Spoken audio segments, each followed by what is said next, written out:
is raisins and dates that they would put up on top of their roofs to dry.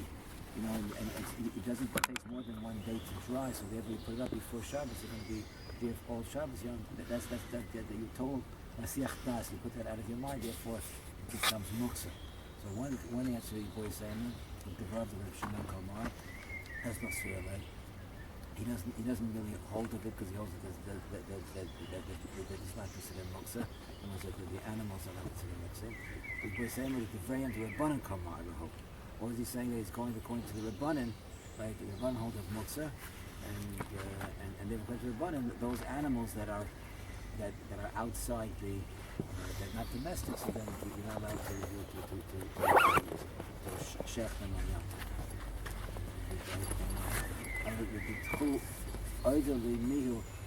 The final Igboy saying is that I'm saying according to your Devrechem, it should be noted to me that the ones who go out to Royce for Pesach, they went into the fields on Pesach, so that the Rishon will only come back in Cheshvan when the first rains come, right? The Baisis handle they're considered domestic because they come they go from the pasture back to the farms on Cheshvan. Or they Rabbanan low the Boreas handle. No, you want to say that they're still considered Midbar because most of the time they spend in the pasture land.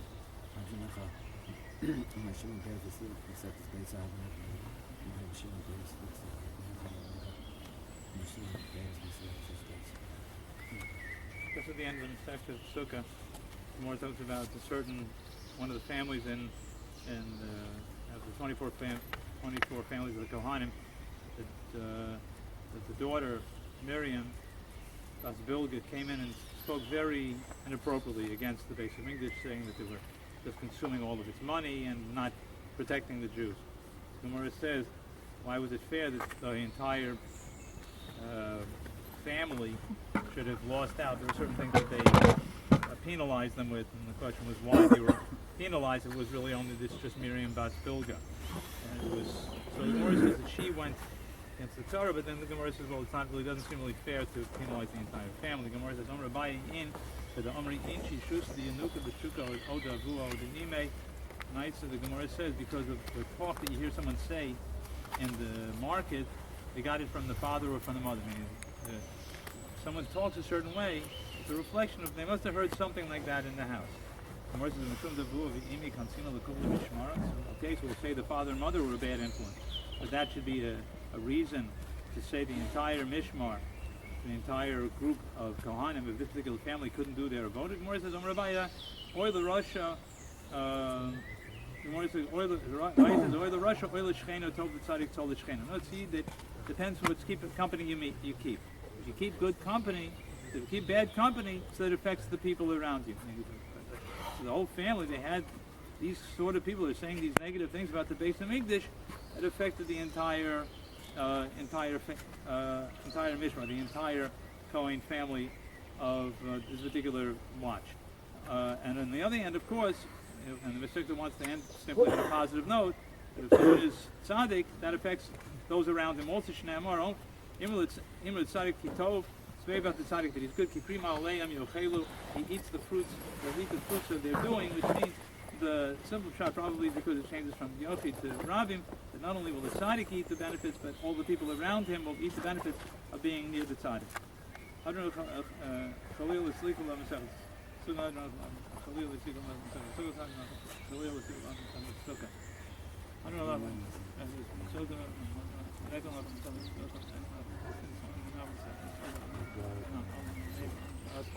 I don't understand.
Which way? Which? It's that way, actually. There's a compass on this. Rabbi, east is that way. West is that way. There's a compass. Don't stick your face in front of the camera. East is that way, Rabbi. Yeah, that way. The compass. I have a compass on here. A bunch of balances.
Anyone have a galaxy at this house? I need a galaxy. I want to see different phones. You know which one is right though. Go for it on 20. You guys handle sitting in this kind of like rainy thing. Yeah. So my wife's gonna say a few words in positive and film. Let's see how what this whole thing. Stand up. Just not in front of my camera. You're about to sit on spit. Who exactly is going to want to see this? Yeah. Who's not going to want to see this? First of all, I really want to thank you all for lighting the candles and for being commemorating the family that I never knew. I didn't know any of that. Father. I'm going to try to hold it together. Okay. So, a few messages I want to share with you about Sadie, my father, and what it's like to grow up in the shadow of the Holocaust. I have to think. Okay, it was a pretty awesomely dark shadow that took a while to understand, obviously, because children, you know, which you're still like a little bit part of that age range, you don't have perspective yet. You don't really know, like, why is this happening and what is this about and who are these, you know, parents that Hashem gave you, and what's unusual about your home, you know? Can you try to picture? I don't think of any of you have been in the South, you know, but Memphis, Tennessee is the Bible Belt. It's the deep South. There's like a church on every corner. There's like so few Jews compared to all the Christians. and I'm being raised with like, don't trust non-Jews, you know, just don't trust them. You know, they murdered everybody in our family. So I knew that my home wasn't like, you know, the rest of my friends, and there was this little bubble of families that came from the same kind of place. They call them greeners, people who were immigrants from Europe who had lost people in the war, and I knew this was like unusual, you know, no family, just this little group. Anyway, you can imagine, I wanted to be like everybody else. I didn't want to be like these immigrants, you know, with the accent, with the numbers on their arms. I wanted to be a kid, you know, I wanted to be like, you know, what we called Japs. My husband thinks that maybe you don't know what a Jap is. We're all from America, you know what a Jap is. You'd like to marry one.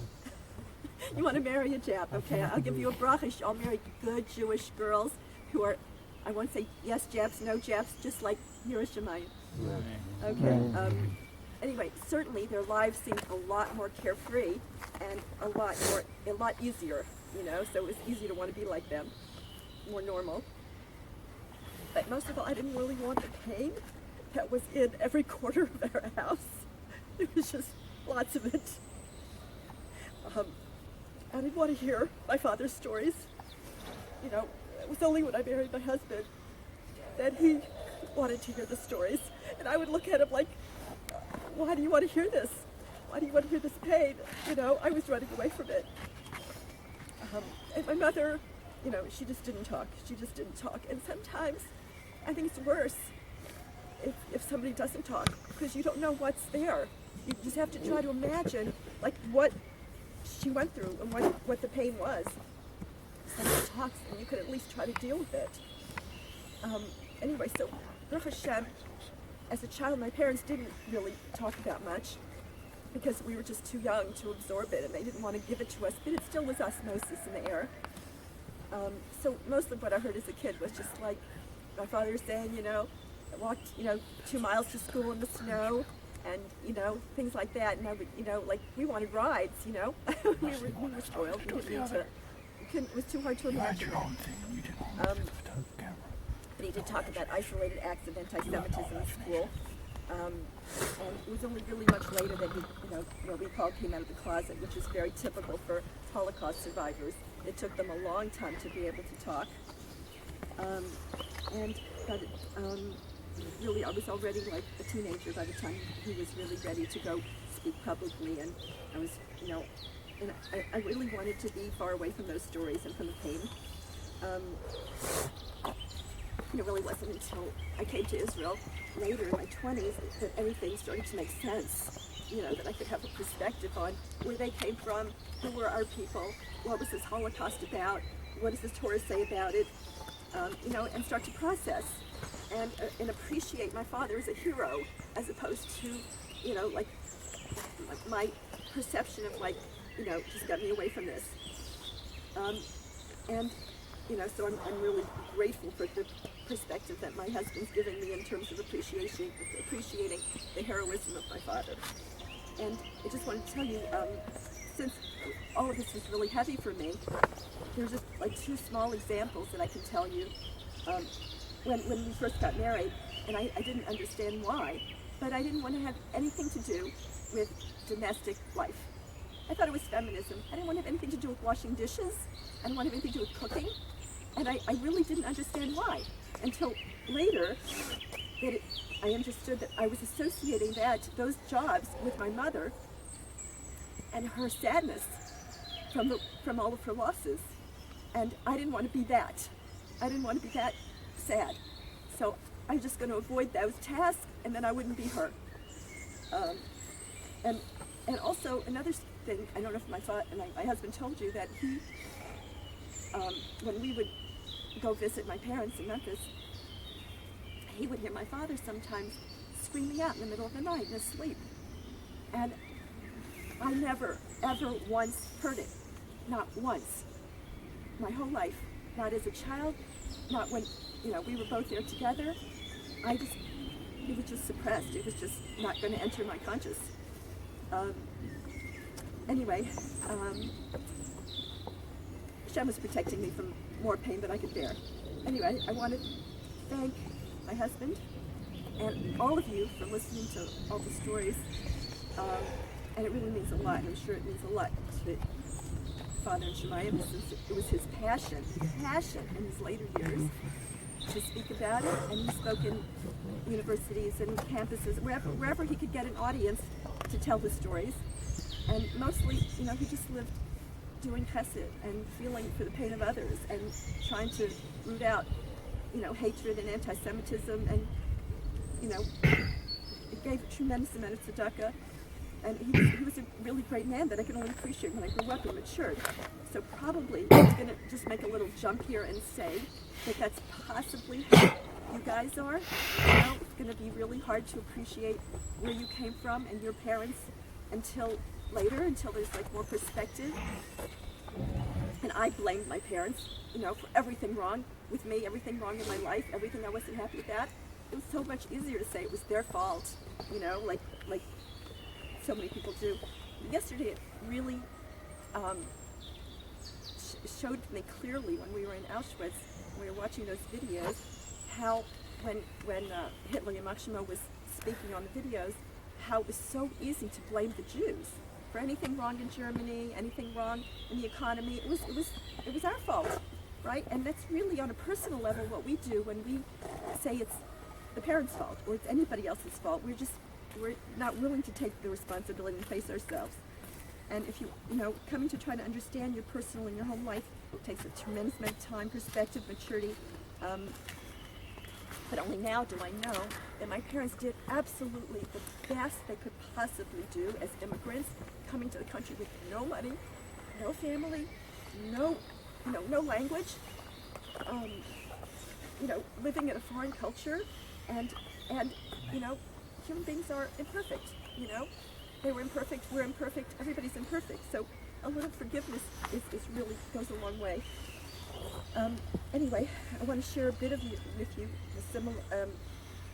that similarity whenever, there's this inclination to want to blame, whether it's parents or it's teachers, anybody for the pain that we don't want. But I know that it's so clear that my father became who he was because of what he went through. It's like nobody asked for that heckle, nobody asked for that pain, but only through it can you become great. And that's why we're a great people, because we've gone through so much. Again, we didn't ask for it, we'd rather have a different scenario, but grabbing that heckle and trying to accept it, trying to know where it comes from, so it's part of this big picture, and then taking the pain and transforming it, that is victory. That's real victory. And this was really, really hard for me to write, a lot of tears, but I really thank you for the opportunity that I could share it, that I could be here. And to be here with all this blood, and all this pain, all this murder, all these atrocities, it's really, really not easy. And I want you to know that, that the Quaker or Film in the Mosh, my husband, they mama sweat bullets, they sweat bullets to try to make this happen for you guys, whether it's financially, whether it's all the logistics, but to try to understand a little bit about our people, where we're coming from, and our greatness as Jews, and I really, really thank them. And I really thank, Zadie, and thank you for listening. Thank you.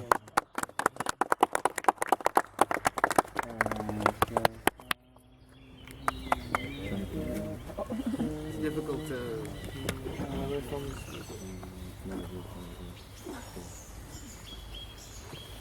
say anything after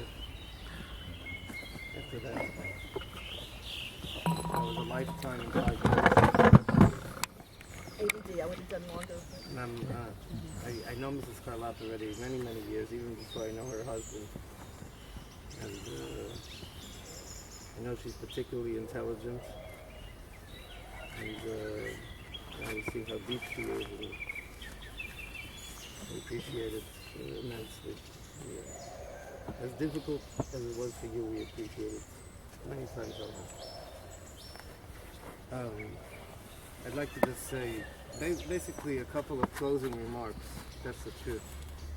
Maybe on Shabbos we'll speak also, but Shabbos is different. Shabbos is Shabbos. Shabbos is in Lezhet. I have a couple of closing remarks, if I may. I don't know if everybody is here. Maybe here, maybe not. Whoever needs to be here is here. Every year I go to Poland, and I don't turn on the tape recorder and just play it again. I try to get into it again. I revisit. And one of the years, a couple of years ago, I came to a understanding of something that's bothered me for many years on the trips to Poland. There was a fellow over here that told me yesterday about somebody took some barbed wire. There was another guy that I was standing next to in my Danik. He said, "Oh, I wish I could get a shoe." Well, whoever didn't get the shoe is a wimp, because there were people before you that did take shoes. I'm glad that none of you took a shower nozzle, because we've had that too. And, you know, people take all kinds of stuff. And I wonder, why are people trying to take things? What is this all about?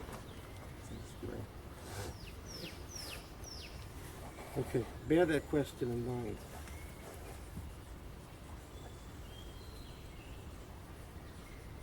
Here you have a Kever Achim. Not the first Kever Achim. Basically, it's the last Kever Achim. We may, if time permits, we may see a Kever Achim that was just discovered very, very recently on Sunday, if time will permit. But this is our last real major stop at a place of massive atrocity. And I come here year after year, and it's very, very difficult to come. But what I feel in my heart, and I'm not joking, is that it's even more difficult to leave. I just don't know how to turn my back on the Kedoshim, just walk away, and leave them behind over here in the miserable forest of Tarno. I just don't have it in me. How do you turn your back away from such Kedoshim? You know, when you leave the Kaisel HaMa'aravi, you walk away like this. Mm-hmm. When you walk down the steps from the Sefer Torah, if you have Psich and you put back the Sefer Torah, you go down the steps like this. Because you can't turn your back on the Sefer Torah.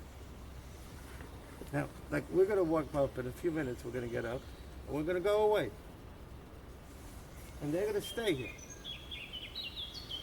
And unless it's Tchias HaMesim by next year, Rabbi Prager and Rabbi Chalav managed to dupe me into doing this again, they'll be here next year again. And we're going to go on our merry way.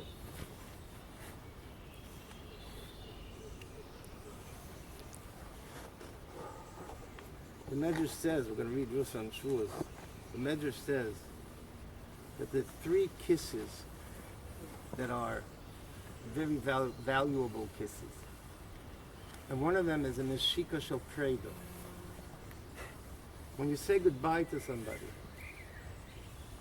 and you give a kiss, that's a very, very special kiss. A kiss is a chibur, it's a zivug, it's a connection. And when there's a kiss, each one gives from their spirit to the other. When you walk away from a Sefer Torah, from a Paraikus, you give a kiss. I believe that when we walk away from a Kever Achim, we have to give a kiss as well. We have to give them something, and we have to take something from them. I think the need of the fellows that look to take a piece of barbed wire or a shower nozzle or a shoe is because they want to be able to say, I got something from the trip. What do you mean? I came to Poland, I walked away with nothing? I got a piece of barbed wire. But is that what we're supposed to walk away with? These people are lying here. They gave up their lives. They want us to walk away with something real. I want to kiss them goodbye. And I want to take something from them. And far be it for me to preach. Far be it from me. Because I know there are people over here that find it difficult to hear certain things. But to quote something that a Neve guy says, that you can't blame me. And if a Neve guy once got up at the last day of this trip, a Neve guy just like you, and he said, never again? Never again? Ma pitom, never again. If HaKadosh Baruch Hu decree that it will happen again, it will happen again. If there's never again will I take off my yarmulke. Never again will I transgress and disgrace Shabbos. Never again will I go a day without filth. That's never again. Or as another Neve guy said, we don't understand. So the Neve guy himself, there's a boy that said, it's like a tapestry. When a lady makes a tapestry, you know, one side is beautiful, and the other side's got all these strings sticking out. The tapestry, Hashem sees the top of the tapestry, the beautiful side of the tapestry. We see the messy part. But it's a tapestry. And one day, the day will come that we'll see the other side of the tapestry. These are all things that I heard from the Neve guys, just like you 18, 19-year-old Neve guys. I just want to say one thing. I conclude with one thought. One thought, please. Cain and Hevel. You see here mass destruction, mass murder. The first time there was ever a murder was when Cain killed Hevel. And you know what happened to Cain because he killed Hevel? All of his progeny were destroyed in the Mabul. Not one was saved. Not one, the Ramban says. Not one. Everybody, because he killed Hevel. What was Cain's big Aveira? The Aveira was that he killed. Chazal say he killed B'shogi. And that's why he had to be goyla. He had to go in Golus. But he killed B'shogi. He killed somebody inadvertently. He didn't know. That's what the Medrash says. He didn't know. He didn't know that he was killing. He didn't chap. That's one Medrash. That's one Chazal. This is what I'm telling you now is what the Netziv is saying. Listen for one moment. That's why he only got Golus. Otherwise, so the question arises: why was his whole progeny, all of his progeny, were eliminated? So the Netziv says something fascinating. His punishment wasn't because of killing Hevel. That wasn't the punishment. The punishment was because of the voice of your brother's blood is screaming from the ground. For that, his progeny were annihilated. We may not have killed these people,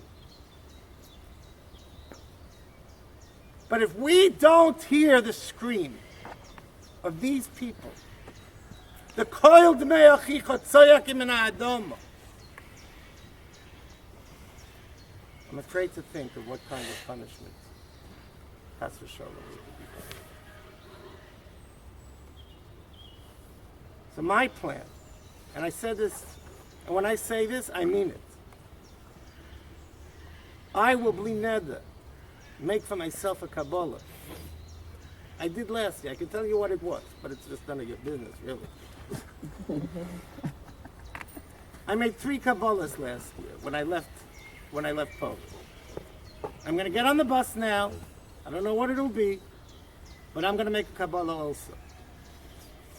Because I want to kiss. I'm sorry. I apologize. I'm sorry that I once in a while don't.